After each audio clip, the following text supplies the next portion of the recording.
Napuno ng tugtog ng mga gangsa at katutubong awitin ang PFVR Gymnasium sa pagdiriwang ng culminating activity ng IP Month Celebration at 26 IPRA Commemoration noong October 26. Sinimula ng programa ng parade na nag-umpisa mula Malcolm Square hanggang PFVR Gymnasium. Ang pagdiriwang ay dinaluhan ng mga tauhan ng mga ahensya ng gobyerno at mga panauhin galing sa iba't ibang probinsya ng CAR. Bagaman hindi nakadalo ang ilan sa mga guest speakers, naibahagi naman ang kanilang mga mensahe. Dagiti kultura nga entay magkikita ikata ket pagyamanan tayo.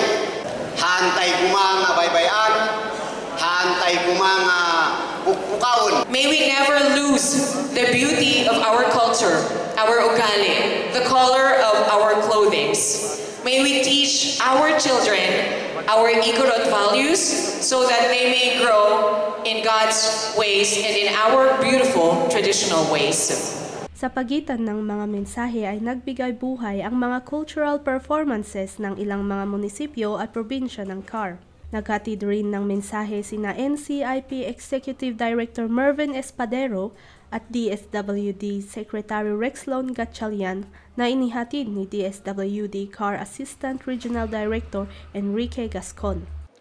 Our indigenous cultural communities, indigenous peoples have always been an essential part of our cultural heritage. Ang pamanang kultural speaks of the importance of preserving and revitalizing our indigenous traditions.